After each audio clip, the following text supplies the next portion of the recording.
This is a presentation of the Sports Source Digital Network, presented by Hearthside Bank.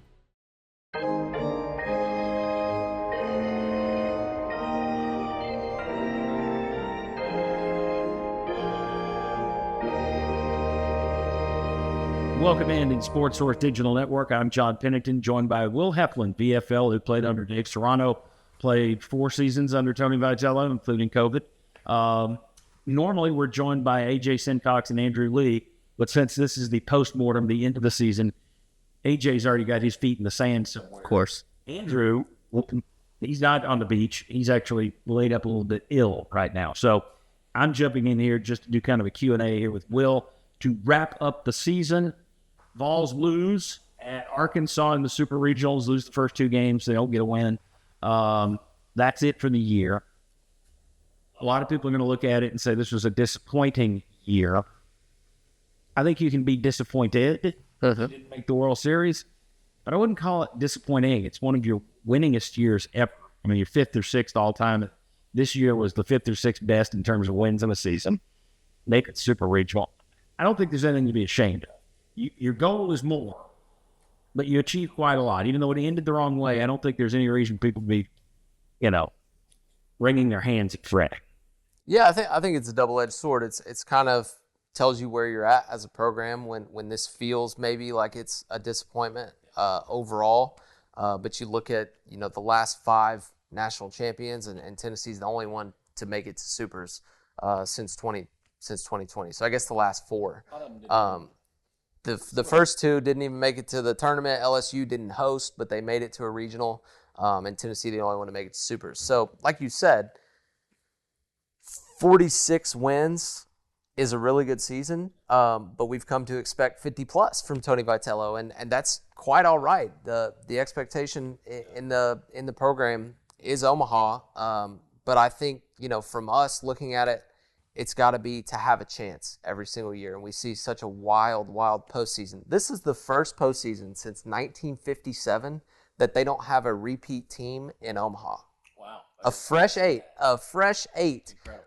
So if that tells you how the baseball tournament went, nothing will, if that doesn't tell you. And also, again, a couple of years ago, you had Coastal Carolina made a big run. Murray State won this year.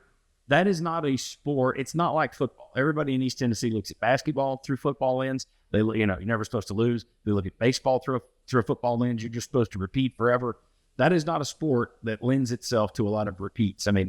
And for years, Tennessee was the first team last year to be a number 1 seed and win the thing in 25 years or something like that? 99 was the last one. It's a tough road to hoe to get back and win the thing year after year after year. To get back to the Supers, it's disappointing, but I just don't see that as a disappointment this year.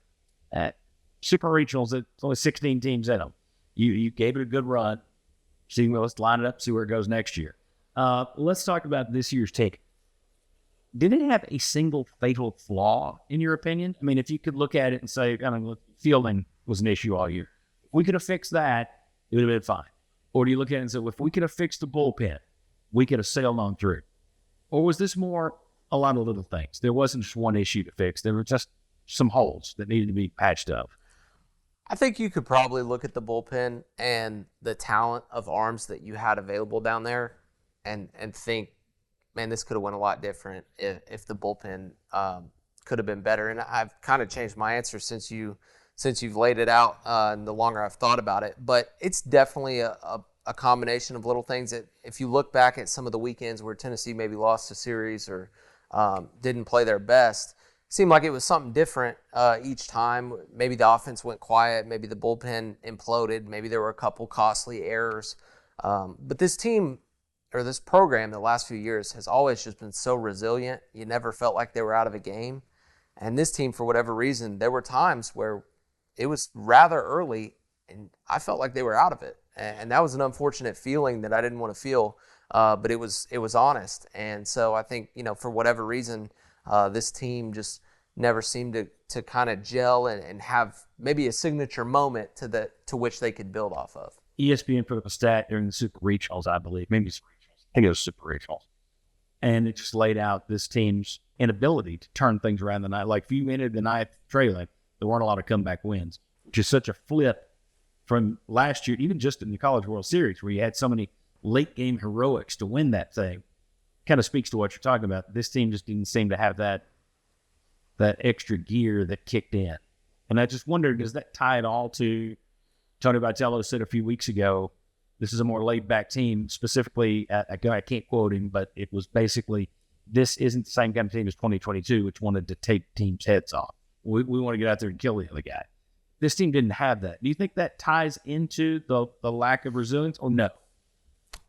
I would have said no, because I kind of like that business-like mentality, if you will, because at that point, it doesn't really matter what the scoreboard is. You can just keep on keeping on, keep playing, and you can find yourself getting back into some games where maybe you found yourself down in. But I think there's probably some truth to that. And, maybe this team was a little more emotional, on the inside than maybe they showed at times. Because it's a fair statement. Outside of your Liam Doyle and Fisher, your two Northern guys who were super fiery, you had some leaders on your team that were very even keeled, and that could be a very positive thing that can take you all the way through the playoffs. But when it's not going well, it can be seen as maybe something that you need to get more out of them. So it's a results-based thing, and I think that if we can acknowledge that, and also acknowledge that maybe they would have been better off, with a slightly different mentality, I think both of them are fair. Yeah, I think. First, welcome to the media. That's what we do. It's like if they had won this way, we'd all be fans, media alike, but all be sitting there going, yes, dude, they're very business-like. Hunter Inslee, they took on his persona, and it was just they never lost sight of the goal. When you don't win, it's like they weren't fiery enough. Yeah. So that's the way it goes.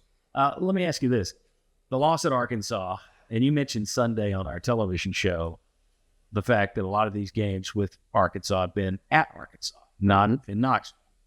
But is that becoming a thing?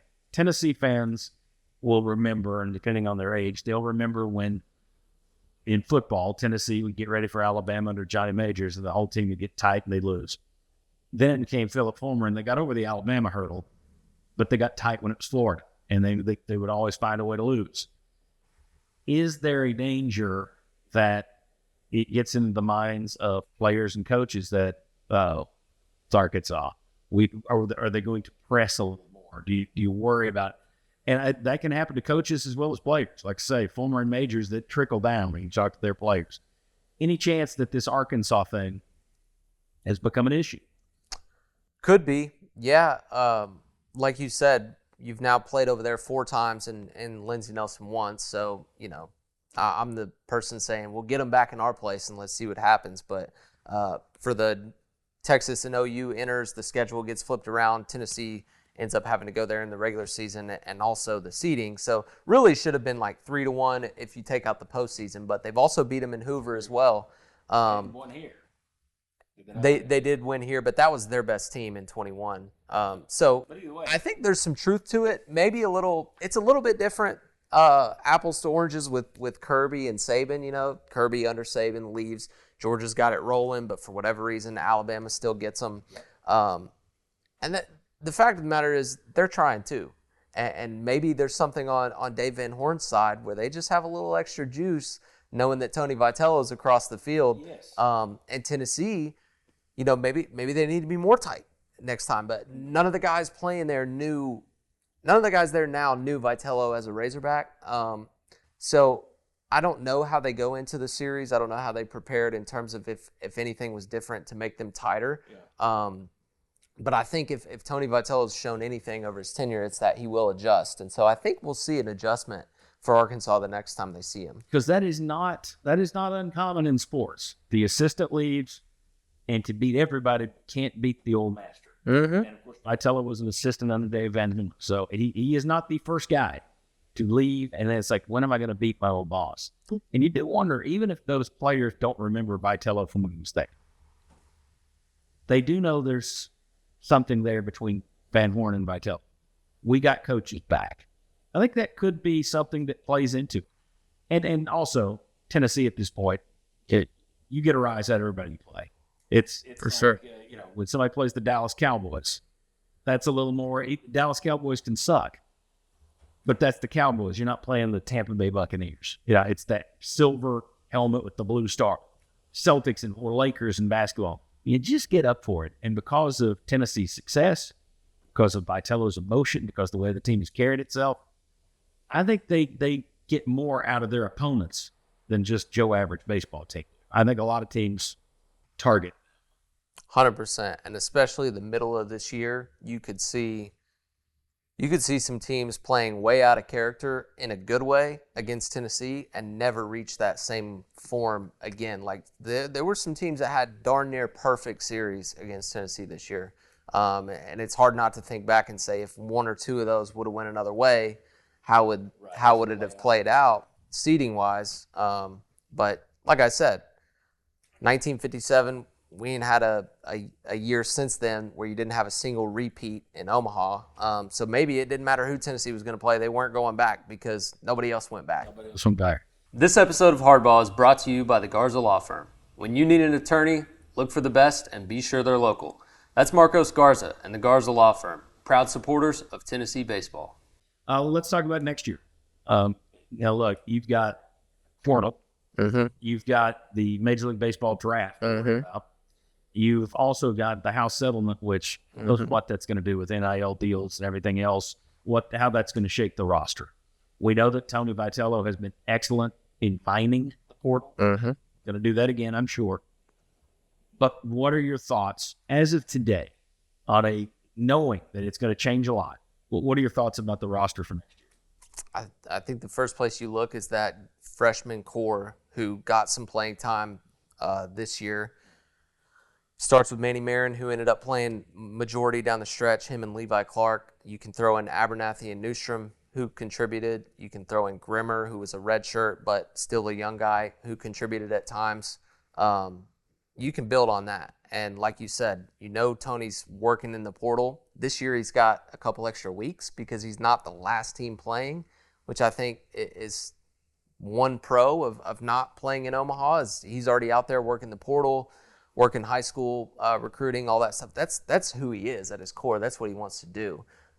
You've got the number 2 class, according to Perfect Game, coming in from the high school ranks. You got some really nice junior college commitments who could also be a draft risk. And then you got some fringe juniors who 5 years ago I would have said, yeah, they're gone. 40-round draft, no NIL, no transfer portal, none of that. Now it's like, if NIL makes sense, you come back, play your senior year, still get a pro opportunity. You end up making more overall in the decision. You're talking about a guy like Cannon Peebles, Bargo, Chapman, who were all mainstays and would be nice bats to have come back next year. Who knows? They may all 3 be gone. You may get one of them back. You may get 2. But I think the roster, you start with those freshmen. You got to find, a rotation next year. You're losing Liam Doyle and Marcus Phillips.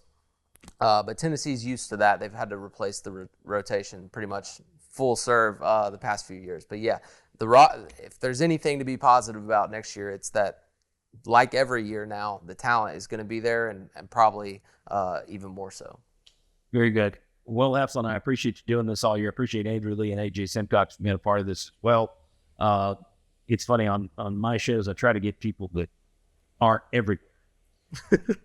You're kind of the exception to that. I talked to John Wilkes and Vince Ferrari, and they recommended you, and I wanted to start just a baseball show with 3 baseball guys. They recommended you.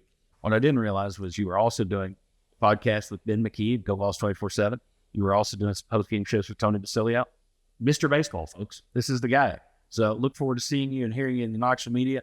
Look forward to having you back as part of the Sports Source moving forward as well. Man, I enjoyed it. Thank you so much. Thank you. Thank you for watching. Be sure to click the thumbs up if you liked Hardball all year, if you like programming like this.